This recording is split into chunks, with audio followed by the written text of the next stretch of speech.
Welcome back and happy Tuesday. This week I have a former colleague and friend who is a total bad you know what in the space. So today we have Susan Ehrlich, who is a board member, fintech advisor, investor, consultant. She's done everything. So Susan, thank you so much for being here with us today. Scarlett, thank you so much for having me. It's so great to get caught up. Absolutely. One thing that I didn't include on that list, which I saw, I know that you, anytime I look at great lists, your name is on there. But one thing that I did not see, which I was so happy to see in your bio, was that you were also named one of the top 50 financial tech CEOs of 2021 from the Financial Tech Report. So that's a huge honor. Congratulations on that. Thank you very much. So it was number 33 on the list, and it was right before I retired. There you go. Well, you retired on top, I would say. So, Susan, you and I know each other from your time and my time at Simple. I was on the BBVA side, you being on the Simple side of which we had acquired at the time. We talked about this back then, half a decade ago, and we're still talking about this now. This concept of scaling and finding the right path to profitability. And that's really the focus of today's episode. So let's talk about scaling and growth for a second. Let's just dive right in. In your most two recent roles and operating roles, both as CEO of Earnest and your role at Simple, why do you think it's so hard for companies to get that scale and growth piece right? Yeah, it's interesting, isn't it? And I think that challenge is still there, present in the world for neobanks and for banks. You know, the premise for Simple, which was one of the first of those neobanks, was that, you know, if you built your business in digital infrastructure, you would save on that fixed cost of business. You could be more efficient in your marketing, and you could take these two really large expense items out of your P&L and return all that benefit to your client or take that in as profit. And I think that's, you know, that was certainly the theory under which Simple came into being. And I think what we discovered is there was a lot more product investment and infrastructure investment in just the digital infrastructure required than maybe had been originally expected. Two, it was hard to build the base of deposits that were needed to make the basic bank account economic profitable. And then, you know, all these neobanks, the valuations are so crazy these days. You know, and a lot of it is premised on the fact that once you have that core banking relationship, you're going to be able to cross-sell and upsell to a whole broad suite of products and services. And you and I know that was certainly the basis for the valuation. The Simple is that, you know, digital mortgages would be available and digital loans and digital credit cards, and all of these would be easy and seamless to offer to Simple customers who would, you know, grab at the opportunity, and all of that proved far more difficult to deliver, and I think is still challenging the financial services businesses and fintechs and neobanks today. Yeah, the amount of time and hours and conversations had over this question. In the variety of roles that I've had, looking at it as, you know, an acquirer of some of the fintechs, as a bank partner for some of these neobanks, this question came up over and over again. And it's certainly not just the neobanks, but I think that's one of the easier ones, especially now as we look at the unicorn landscape in the US and across the globe. And a lot of them have those neobanks front and center on there. So when some of the companies that you've been involved with are very early, some of them are quite late.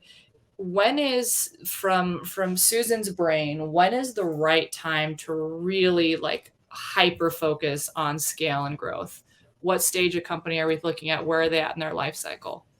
Yeah, I mean, I think you have to prove the concept that there's enough of a market there that your unit economics, whatever you believe them to be, work. So when I moved from Simple to Earnest, so I moved in the banking world from the deposit side, where you're gathering deposits, to the, you know, putting deposits to work, if you will, or the lending side of it.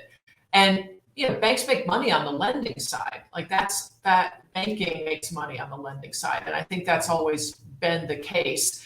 And so to be able to prove out the concept and to be able to scale more quickly, you can do that when you've got a product that's generating a return for you, right? So the idea that I could lower my cost of capital, in a lending business, you're borrowing money, you're turning around, you're lending it to a consumer. So your largest costs are marketing, your cost of funds, and your cost of not getting paid back. So presuming that you're using data well and you've figured out underwriting, then you're really trying to reach as many clients as you can at a low cost, and you're trying to lower your cost of borrowing. But you're profitable sooner. So I think it's important to think about what are the elements of your business model, and to try to get after, lean in on the ones that have the greatest potential, the highest probability to be successful. And I think in financial services, that's going to be on the lending side. And then, as you've generated success there, the idea that you could find ways to lower your cost of doing business makes sense. So I think, what Lending Club is doing as it's now acquired its bank license with the Radius Bank integration, what SoFi is doing now with its pursuit of a bank charter, what Square is doing. I think all of these make a lot of sense in terms of starting at a place where you can generate profitability, lowering your costs, and expanding your potential product set is, to get that scale. Makes a lot of sense to me. I think those are models that are going to work really, really well. Yeah, you've seen it, I've seen it, we've seen it from the industry, kind of every person taking a different approach on how to get there. And that model that you just talked about with the big lenders and the bringing in the banks, and it's quite an interesting play there. So are there anyone else, so maybe on the opposite side, because I think you gave some great examples of ones who are doing this well, are there any companies that stick out to you that maybe need some more help here, or kind of are top of mind for you, or on another note, otherwise tips and tricks that you could think of for these companies who are vacillating with this conversation all the time, to help them focus more on getting to that path of profitability? Yeah, I think there's still some open questions. There's unit economics, and then there's valuations, right? And I don't think that these in fintech right now, I don't think there's as much connection between those two as maybe there needs to be. So I'll remain curious, and maybe a little bit skeptical on the valuation of companies like Chime, where knowing the core economics of that bank account program from my simple days, I'm just challenged as to the beliefs, as to what comes next and what sort of justifies the valuations I'm hearing. I think SoFi still has work to do to prove that it can cross-sell and upsell its way to the valuation that exists on for them as well. But I think, going back to what would you focus on? I think you need to know what your unit economics are. I'm always surprised in talking to founders and product managers that they're not as familiar with how you make money with your products. And I do think, whether you're in pursuit of that now or whether your focus is on growth, you do have to fundamentally understand how your product makes money, so that you're leaning into the things that help make it more efficient over time, and you aren't sacrificing things that are ultimately going to make you not sustainable as a business. So I would encourage any product manager or anybody working in the space to really understand how their company makes money, and to stay as close to the revenue generation components of that as they can. So, but I think that's such crucial advice. And I have also been quite surprised. Some of the companies that I've met, the investors that they have, the valuations that they have, even, getting to the larger conversation of unit economics versus valuation, but even all that aside, how it feels like, and maybe this is at a cursory level, there is a fundamental misunderstanding of what's generating real revenue, i.e. profit. In this case, not just revenue, because if your costs are crazy, you're still not making profit. And part of it, I think that it's conducive of the culture that we're in, where it's just like there's so much money coming at these companies to just get, to grow at all costs and not think about that. So I often kind of weigh in, why is that? Is it because they haven't been pushed like that? They don't have people like Susan telling them, dudes and dudettes, like, let's get this piece right first before we grow. But it's something that happens so often that's a bit concerning for me.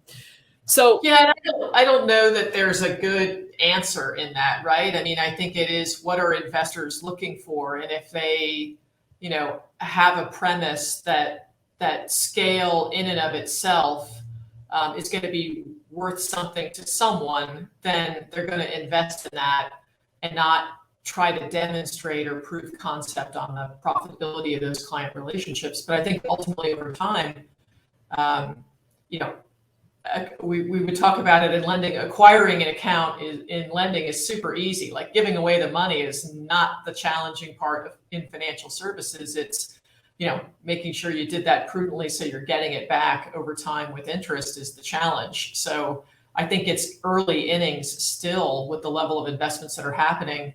And I think it's on these founders and their investors to ensure that returns are being generated commensurate with the level of investment that's going into these companies. So I think that remains to be seen. I'm working with a handful of them, and we're getting closer. So I don't think it's an impossible challenge, but it's indeed still a challenge, and lots of winners and losers to be found, I'm sure. absolutely. All right. That sounds like a great note to end on. Susan, thank you for your time. Appreciate your perspectives. For all of you, you can find Susan's Q&A, the full one below. There are a lot of great gems and there are a lot of great advice. This woman has been around the block. She knows what she's talking about. So lots of good things there. As always, if you have questions, please feel free to include them in the comment section, and we will do our best to answer.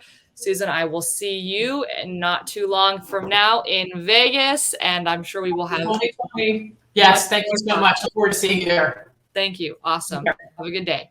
All right.